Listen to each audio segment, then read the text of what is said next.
بسم اللہ الرحمن الرحیم۔ مولانا میں یہاں سے دیکھ رہا ہوں اکثریت جوانوں کی ہے. جوانوں کو بدنام کیا جاتا ہے کہ یہ جذباتی ہوتے ہیں، خون ان کا گرم ہوتا ہے، یہ بات بات کے اندر گھوسا مکہ تیار کر لیتے ہیں، یہ جگہ جگہ لڑتے بھڑتے نظر آتے ہیں. جوانی دیوانی نہیں ہے. جو جوانی حضرت علی اکبر کی زندگی کی پابند ہو وہ دیوانگی پر مشتمل نہیں ہوتی، وہ معرفت کے ساتھ گزارنے والا، زندگی گزارنے والا جوان.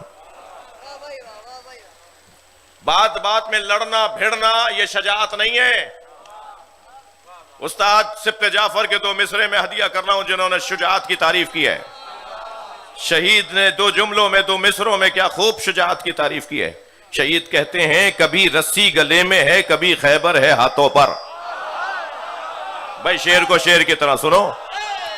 کہیں رسی گلے میں ہے، کبھی خیبر ہے ہاتھوں پر. جہاں جیسی ضرورت تھی وہاں ویسی شجاعت ہے.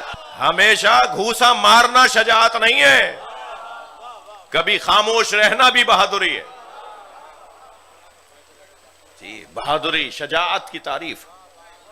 اور اب شجاعت کس سے سیکھیں بھائی؟ جس کے لیے قرآن میں اللہ نے قصیدے بیان کیے ہیں. یہ آیت کچھ عرصے پہلے پہلگام کا بہانہ بنا کر ہندوستان میں پاکستان پر حملہ کیا، اور پاکستان نے جو 3 دن میں جواب دیا اس جواب کا نام رکھا بنیان مرصوص. بنیان مرصوص جس نے بھی جواب رکھا تھا اسے آفرین، اس لیے کہ بنیان مرصوص قرآن میں مولا علی کا نام ہے.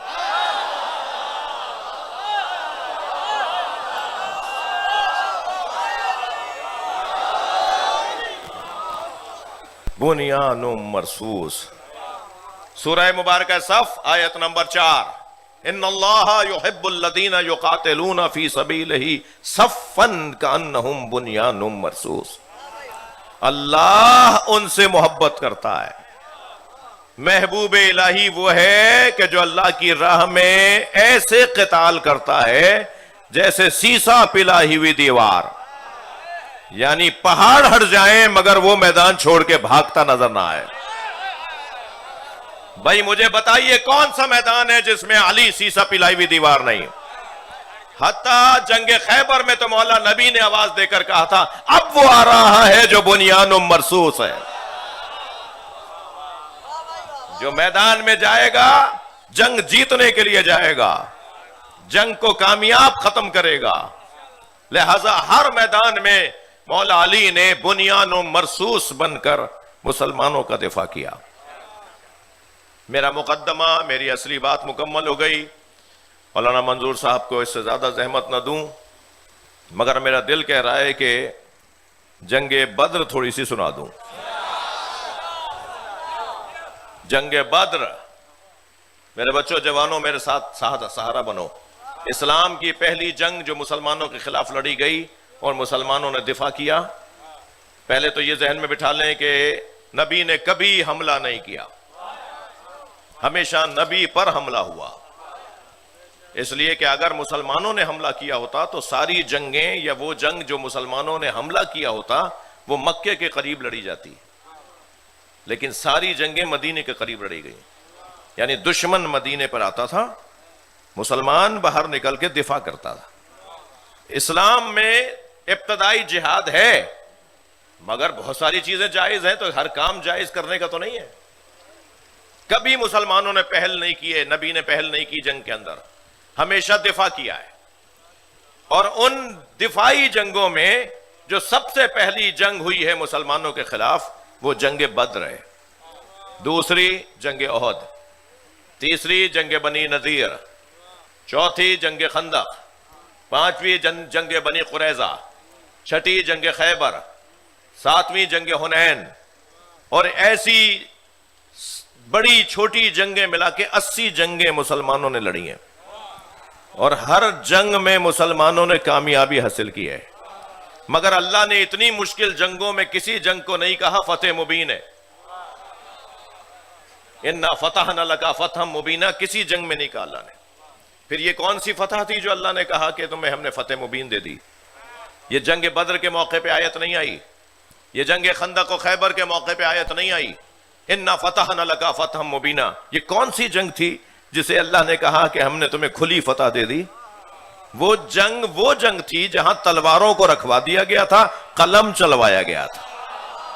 صلح حدیبیہ کو اللہ نے کہا ہے فتح مبین۔ میں ان بچوں جوانوں سے کہہ رہا ہوں، ہر گھر کے اندر، بزرگوں سے بھی عرض کر رہا ہوں، ہر گھر کے اندر ایک صلح حدیبیہ لازم ہے، ہر خاندان میں ایک صلح حدیبیہ لازم ہے، اور یقین جانیے جب صلح حدیبیہ ہو جاتی ہے تو فتح مکہ لازم ہو جاتی ہے۔ اگر آپ کو کل جیتنا ہے نا اپنا، اگر مستقبل اپنا جیتنا ہے تو آج صلح حدیبیہ کرنا پڑے گی۔ ساس بہو کی صلح حدیبیہ ہونی چاہیے، جٹھانیوں اور دیورانیوں میں صلح حدیبیہ ہونی چاہیے۔ تک رہے ہیں آپ حضرات؟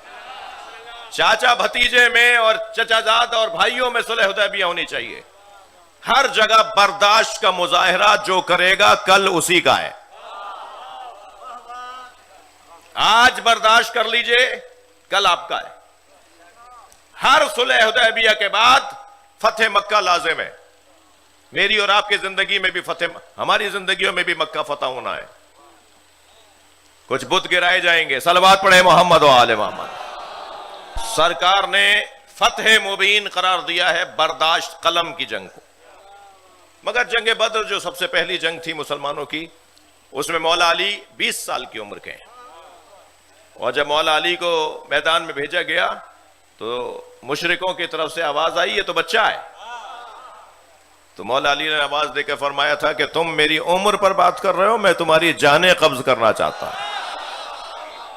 جی جو رجس کے پہلے جملے ہیں۔ اور جب آئے یہاں سے حضرت حمزہ، حضرت عبیدہ اور حضرت علی، نبی نے اپنے 2 چچا زاد بھائیوں کو بھیجا اور ایک چچا کو بھیجا، ادھر سے عتبہ، شیبہ اور ولید۔ جی یزید کا کوئی ماموں تھا، کوئی دادا، کوئی تایا۔ ہاں یہی تو تھا۔ یزید نے امام حسین کے سر کو دیکھ کے کہا تھا کہ لیت اشیاخ بے بدرین، میرے بدر والے بزرگ زندہ ہوتے تو آ کے مجھے شاباش دیتے، میں نے بدلہ لے لیا۔ تو یہ وہی بزرگ تھے جو جنگ بدر میں مولا علی نے اور حضرت حمزہ نے اور حضرت عبیدہ نے مارے تھے۔ اور مولا تو مولا ہے، جنگ میں بھی معجزہ دکھاتے ہیں۔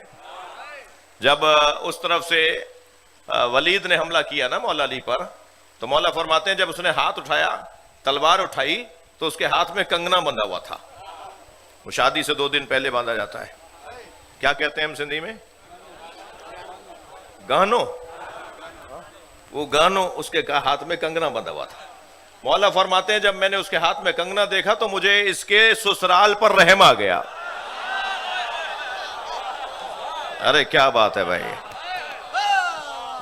تو جیسے ہی اس نے مولا پہ ہاتھ اٹھایا، اب آپ سے میں پوچھ رہا ہوں، خدا نہ خواستہ آپ پر کوئی ہاتھ اٹھائے گا تو آپ اس ہاتھ کو روکیں گے نا، اسی کو جواب دیں گے نا۔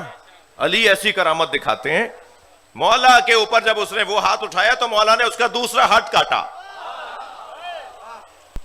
اس کا وہ ہاتھ جس میں تلوار ہے وہ رکا رہ گیا، دوسرا کٹ گیا۔ تو حضرت نے فرمایا اب بھی باز آ جا، اسلام قبول کر لے، میں تیری زوجہ پر تیری طرف سے رحم کرنا چاہتا ہوں۔ اس نے کہا نہیں، میں تو مارنے آیا ہوں۔ پھر حضرت نے فرمایا جب تو خود ہی جہنم میں جانا چاہتا ہے تو میں کیا روکوں؟ تو پھر حضرت نے اس کے سر پہ صرف تلوار کو رکھا تھا، برابر کا کٹا۔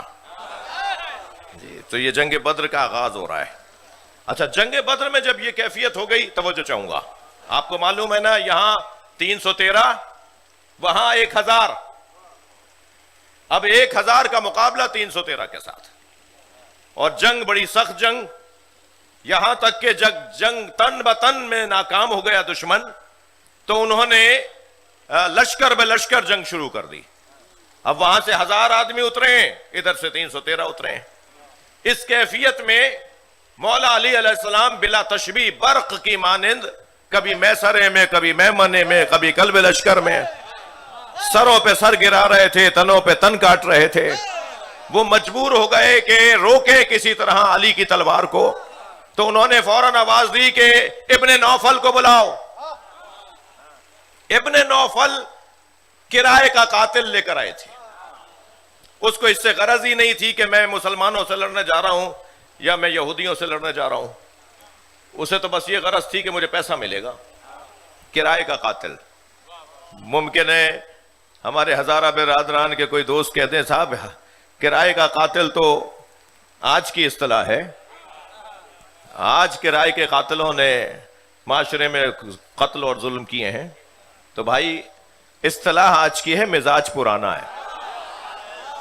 یہ کرائے کا قاتل لے کر آئے نوفل کو، اور جب نوفل اترا تو اب آپ اندازہ کیجئے کہ کتنا خطرناک آدمی ہوگا. قوی ہے کل، دیو مانند انسان، اور اونٹ کے بچے کا پیر پکڑ کے پھینک دیتا تھا. دائیں لڑ رہا ہوتا تھا، سب کی توجہ ہوتی تھی کہ دائیں ہیں تو بائیں نظر آتا تھا. عجیب کوئی جانور آدمی تھا. جانور معاف کریں مجھے.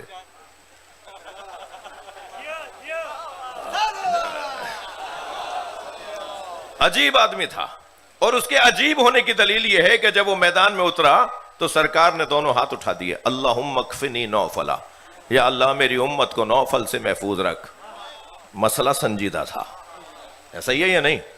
جب سرکار دعا فرما رہے تو مسئلہ سنجیدہ تھا. اب وہ میدان میں اتر کے مسلمانوں کے سر اتار رہا تھا، اور عجیب اس نے ماحول بنایا.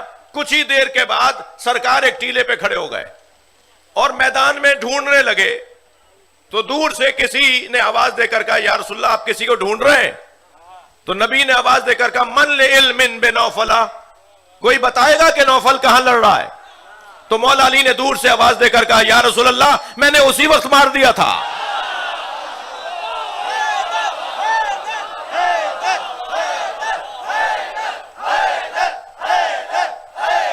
جنگ بدر تو ابھی باقی ہے.